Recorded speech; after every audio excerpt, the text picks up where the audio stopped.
اعوذ باللہ من الشیطان اللعین الرجیم بسم اللہ الرحمن الرحیم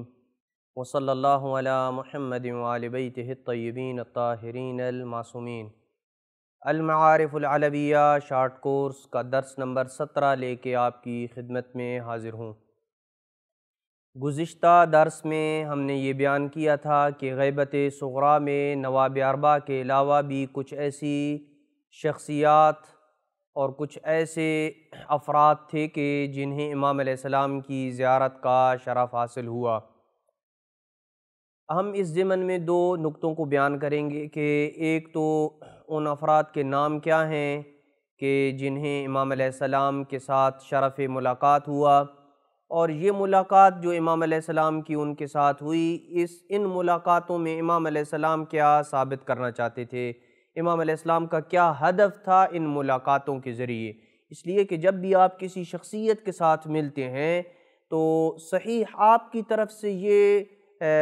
خواہش ہوتی ہے کہ آپ اس شخصیت کو ملیں، لیکن وہ شخصیت فقط یہ نہیں کہ اپنا دیدار آپ کو کروائے گی، بلکہ اس دیدار اور اس شرف ملاقات کے پیچھے ایک ہدف کار فرما ہوتا ہے کہ میں اس بندے کے ساتھ کیوں مل رہا ہوں۔ لہٰذا ملنے والوں کا تو ایک ہی ہدف ہوا کرتا تھا کہ میں امام علیہ السلام کے ساتھ ملاقات کر سکوں، یا بعض اوقات اپنے کچھ مسائل ڈسکس کرنے ہوں، یوں ہو سکتا ہے۔ لیکن امام علیہ السلام کا کیا ہدف ہوا کرتا تھا ان ملاقاتوں کے ذریعے؟ لہٰذا دو چیزوں کو یہاں پہ ہم بیان کر رہے ہیں۔ سب سے پہلا ہدف جس کی خاطر امام علیہ السلام نواب اربعہ کے علاوہ کچھ شخصیات کو ملا کرتے تھے، وہ یہ تھا کہ ان ملاقاتوں کے ذریعے امام علیہ السلام نے اپنا وجود ثابت کرنا ہوتا تھا، اور ان لوگوں کو یہ بتانا ہوتا تھا کہ آپ جا کے دیگر اپنے مخلص ساتھیوں کو اور اپنے دوستوں کو بتائیں کہ زمانے کا امام موجود ہے اور ہماری ان کے ساتھ ملاقات ہوئی ہے۔ اس ضمن میں انتہائی پیارا ایک واقعہ اس کو من و ان نقل کر رہے ہیں، اور واقعاً سبق آموز ہے کہ اگر انسان اخلاص اور ایمان کے اس درجے کے اوپر پہنچ جائے تو کس طرح امام علیہ السلام کے دیدار سے انسان مشرف ہو سکتا ہے۔ ابی محمد عیسیٰ بن مہدی روایت کرتا ہے کہ خرجت فی سنۃ 68 و 200 الی الحج، کہ سن 268 ہجری میں جب میں حج کی نیت سے دیار مقدسہ کی طرف روانہ ہوا، مکہ اور مدینہ کی وادیوں کی طرف گیا۔ اللہ سبحانہ و تعالیٰ سے دعا ہے کہ اللہ ہمیں اس وبا کا خاتمہ ہو اور ہمیں حج بیت اللہ کی سعادت سے مشرف فرمائے۔ سن 268 ہجری میں جب یہ شخص کہتا ہے کہ مجھے شرف حج نصیب ہوا، اور حج کے بعد میں نے قصد کیا کہ میں مدینہ کی طرف جاؤں، اس لیے کہ روایات میں ہے کہ وَمِن تمام الحج زیارت النبی صلی اللہ علیہ وآلہ وسلم، کہ حج کا تتمہ، حج کا کمال یہ ہے کہ جب انسان حج سے فارغ ہو جائے تو پیغمبر اکرم صلی اللہ علیہ وآلہ وسلم اور ان کے اولاد اطہار جو مدینہ منورہ میں مدفون ہیں ان کی زیارت کو جائے۔ کہتے ہیں میں اس وقت بیمار بھی تھا، اور یہ بھی خبر پھیل چکی تھی کہ امام علیہ السلام مدینہ میں دکھائی دیے ہیں، امام علیہ السلام کو کسی نے مدینہ میں دیکھا ہے،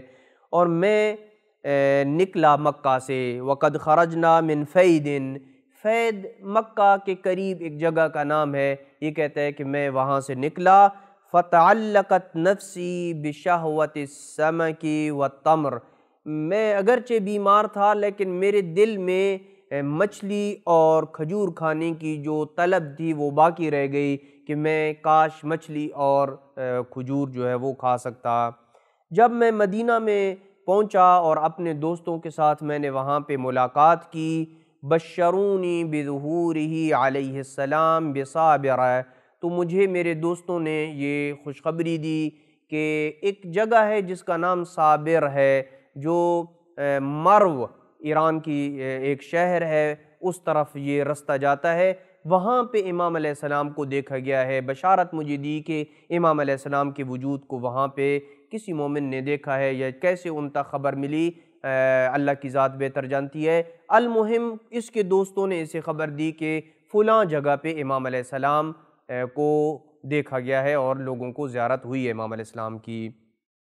یہ کہتا ہے کہ فصرت الی صابرہ، میں اس جگہ صابر نامی جگہ کے اوپر چلا گیا، فلما اشرفت علی الوادی، جب میں وادی کے اوپر پہنچا، قریب اوپر سے جا کے میں نے وادی کو دیکھا تو میں نے چند بھیڑوں کو دیکھا، فدخلت القصر، جس کے پاس تقریباً ایک قصر اور ایک محل تھا، میں اس محل اور قصر کے اندر داخل ہوا، فوقفت ارقب الامر الی ان صلیت العشاءین، میں رک گیا اور میں دیکھتا رہا کہ کیا ماجرا ہے۔ میں نے نماز مغرب کو اور نماز عشاء کو ادا کیا،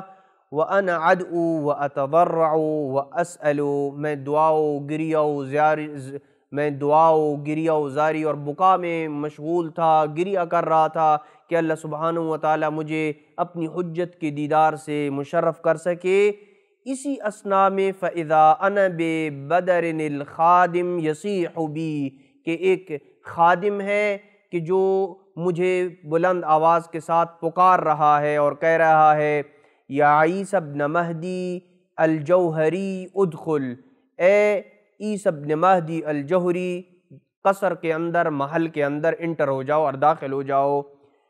فکبرت وحللت واکثرت من حمد اللہ، میں نے اللہ سبحانہ وتعالیٰ کی تکبیر بلند کی، اللہ اکبر، لا حول ولا قوة الا باللہ،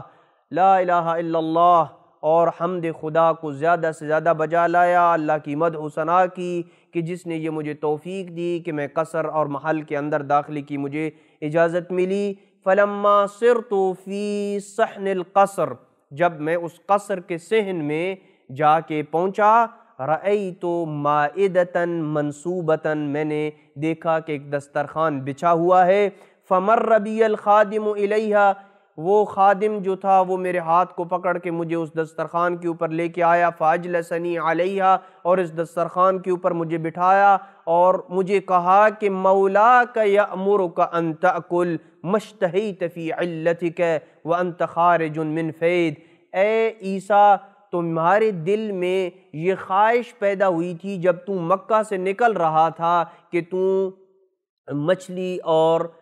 کھجور کھا سکے، اور تم بیماری کی حالت میں ہے، تمہارے مولا، تمہارے آقا و سردار تمہیں حکم دیتے ہیں کہ تم اس دسترخوان سے جو کچھ کھانا چاہو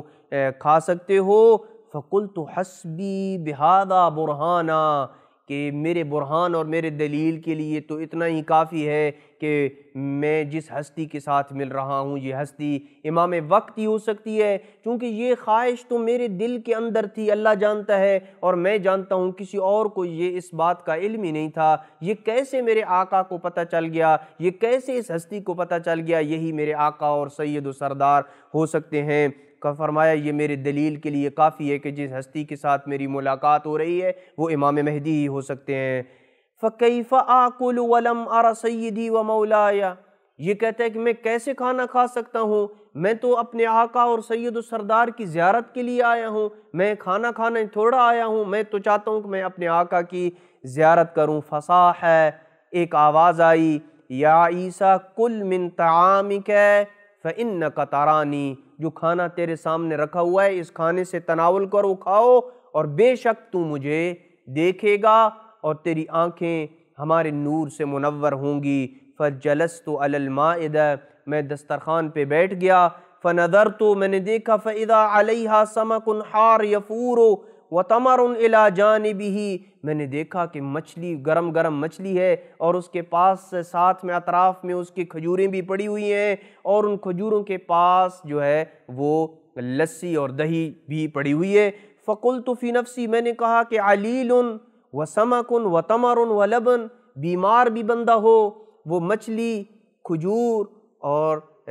دہی اور لسی بھی اس کو میسر ہو تو یہ کیسے ہو سکتا ہے؟ فصاح بی، مجھے آواز دی گئی، یا عیسیٰ اتشک فی امرنا، اے عیسیٰ کیا تو ہمارے معاملے میں شک کرتا ہے، جو چیز ہم نے تجھے دی ہے کیا تو اس میں شک کرتا ہے؟ افانت اعلم بما ينفعک ویضرک، کون سی چیز تجھے نفع دے گی اور کون سی چیز تجھے نقصان دے گی، کیا تو ہم سے زیادہ جانتا ہے؟ اللہ اکبر، یعنی گویا امام علیہ السلام کہتے ہیں کہ تمہارے نفع اور نقصان کو ہم بہتر سمجھتے ہیں، بیماری میں کون سی چیز تمہیں نفع دے گی اور کون سی چیز تمہیں نقصان دے گی یہ ہم بہتر جانتے ہیں، لہٰذا جو تمہیں حکم دیا ہے اس دسترخوان سے تم کھاؤ۔ میں نے عیسیٰ کہتا ہے میں نے گریہ کیا، استغفار کی، اور میں نے بہت زیادہ اس کھانے سے کھایا۔ کہتا ہے کہ فَكُلَّمَا رَفَعْتُ يَدِي مِنْهُ لَمْ يَتَبَيَّنْ مَوْضِعُهَا فِيهِ، جتنا بھی میں اس سے کھاتا اور ہاتھ اٹھاتا ایسے پتہ چلتا تھا کہ اس کھانے سے کسی نے کچھ تناول ہی نہیں کیا، ویسے کا ویسے کھانا پڑا ہے۔ فَوَجَدْتُهُ أَطْيَبَ مَا ذُقْتُهُ فِي الدُّنْيَا، دنیا میں اس سے لذیذ کھانا میں نے نہیں کھایا تھا۔ فَأَكَلْتُ مِنْهُ كَثِيرًا، بہت زیادہ اس دسترخوان سے میں نے کھانا کھایا۔ حَتَّى اسْتَحَيْتُ، یہاں تک کہ مجھے یہ شرم آنے لگی کہ اتنا زیادہ میں کھانا کھا رہا ہوں۔ فصاح بی، جب میرے اندر یہ شرم کا احساس ہوا تو مجھے یہ آواز آئی، لا تستحی یا عیسیٰ، اے عیسیٰ شرم نہ کرو، فَإِنَّهُ مِن طَعَامِ الْجَنَّةِ لَمْ تَصْنَعْهُ يَدُ مَخْلُوقٍ، یہ جنت کا کھانا ہے جسے کسی انسان نے نہیں بنایا ہے، یہ جنت سے کھانا آیا ہے۔ خوش نصیب ہے عیسیٰ کہ جو امام مہدی برحق کے محضر میں جنت کے کھانے کھا رہا تھا۔ کہتا ہے فَأَكَلْتُ فَرَأَيْتُ نَفْسِي لَا يَنْتَهِي عَنْهُ مِنْ أَكْلِهِ، میں کھاتا گیا اور میں نے دیکھا کہ میرا نفس اور میرا پیٹ سیر نہیں ہو رہا ہے اس کھانے سے، مزید طلب ہو رہی ہے کہ میں مزید اس کھانے کو کھاؤں۔ فَقُلْتُ يَا مَوْلَايَ حَسْبِي، میں نے اپنے مولا و آقا کو کہا کہ مولا اب مزید کافی ہے، میں نہیں کھا سکتا۔ فصاح بی، آواز آئی، اقبل علیہ، میری طرف بڑھو۔ فقلت فی نفسی، میں نے اپنے دل میں کہا، انی آتی مولاي ولم اغسل یدی، مولا آپ کے پاس آنے سے پہلے کیا میں اپنے ہاتھوں کو نہ دھو لوں؟ امام علیہ السلام نے کہا، یا عیسیٰ وَهَلْ لِمَا أَكَلْتَ غَمَرٌ،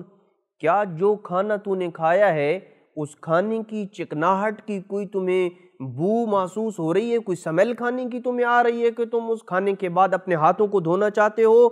فَشَمِمْتُ يَدِي وَإِذَا هِيَ أَعْطَرُ مِنَ الْمِسْكِ وَالْكَافُورِ، یہ کہتے ہیں میں نے جب اپنے ہاتھوں کو سونگا تو میرے ہاتھوں پہ مسک، عنبر اور کافور کی خوشبو سے زیادہ اچھی خوشبو تھی۔ فَدَنَوْتُ مِنْهُ علیہ السلام، میں امام علیہ السلام کے قریب آیا۔ فَبَدَأَ لِي نُورٌ غَشِيَ بَصَرِي، میں نے اپنی آنکھوں سے دیکھا کہ ایک نور تھا جو میری آنکھوں کے اوپر چھا گیا اور مجھے کچھ دکھائی نہ دیا۔ وَرَهِبْتُ حَتَّى ظَنَنْتُ أَنَّ عَقْلِي قَدْ اخْتَلَطَ، اور میں خوف کر گیا کہ کہیں میری عقل تو اڑ نہیں گئی، کہیں میری عقل تو پرواز نہیں کر گئی۔ فَقَالَ لِي يَا عِيسَىٰ، اس وقت میرے مولا و میرے آقا و سردار نے مجھے کہا، اے عیسیٰ، مَا كَانَ لَكَ أَن تَرَانِي لَوْلَا الْمُكَذِّبُونَ الْقَائِلُونَ، اے عیسیٰ تو کبھی مجھے نہ دیکھ سکتا اگر جھٹلانے والے ہمارے دشمن ہمیں یہ نہ کہتے کہ اَیْنَ ہُوَ، تمہارا امام کہاں ہے، وَمَتَىٰ كَانَ، وہ کب سے ہے، کب وہ آئے گا، وَأَیْنَ وُلِدَ، وہ اس کی ولادت کب ہوئی ہے، وَمَنْ رَآهُ، اور کس نے اسے دیکھا ہے، کیا اس کی طرف سے کوئی چیز تمہیں ملتی ہے، وَبِأَيِّ شَيْءٍ نَبَّأَكُمْ، اور کس چیز کی اس نے تمہیں خبر دی ہے، کیا وہ تمہیں کسی چیز کی خبریں دیتا ہے، وَأَيُّ مُعْجِزٍ أَعْطَاكُمْ، اور اس کی طرف سے کوئی معجزہ بھی تمہارے لیے ظاہر ہوتا ہے یا نہیں ہوتا ہے۔ تم شیعہ اپنی طرف سے اپنے امام کی وکالت کرتے ہو اور ان کے ہونے کا تمہارے پاس کیا کوئی ثبوت ہے؟ کہا اگر یہ سارے باتیں نہ ہوتی تو تم کبھی بھی مجھے دیکھ نہ سکتے تھے۔ اس لیے اے عیسیٰ، خبر اولیاءنا ما رأیت، ہمارے چاہنے والوں کو جا کے یہ بتا دو جو کچھ تم نے دیکھا ہے کہ تمہارے وقت کا امام موجود ہے۔ وَإِيَّاكَ أَن تُخْبِرَ عَدُوَّنَا، اور خبردار ہمارے دشمنوں کو اس ملاقات کے متعلق نہ بتانا وگرنہ ساری کی ساری توفیقات سلب ہو جائیں گی۔ فَقُلْتُ يَا مَوْلَايَ اُدْعُ لِي بِالثَّبَاتِ، اے میرے مولا مجھے ثابت قدم رہنے کی میرے حق میں دعا کیجئے کہ میں ثابت قدم رہ سکوں۔ فقال لو لم يثبتك اللہ ما رأیتنی، اگر تو ثابت قدم نہ ہوتا تو اللہ تجھے مہدی برحق کی زیارت سے مشرف نہ کرتا اور تو کبھی میرے دیدار سے اپنی آنکھوں کو منور نہ کر سکتا تھا۔ فخرجت اکثر حمد اللہ و شکرا، یہ کہتا ہے کہ میں امام علیہ السلام کی محفل سے اللہ کی حمد کرتے ہوئے نکلا اور شکر ادا کرتے ہوئے نکلا کہ جس نے مجھے یہ توفیق دی کہ میں اپنے وقت کے امام کی زیارت کر سکوں۔ بس اس ملاقات میں امام علیہ السلام نے اپنے وجود کو ثابت کیا کہ میں موجود ہوں، اور جا کے تم اپنے ساتھیوں کو اور مخلص دوستوں کو یہ بتاؤ کہ زمانے کا امام موجود ہے۔ آئندہ آنے والی گفتگو میں مزید ہم ان ملاقاتوں کے اہداف کو بیان کریں گے اور مزید کچھ واقعات آپ کی خدمت میں بیان کریں گے۔ وصلی اللہ علی محمد وآل بیتہ الطیبین الطاہرین المعصومین۔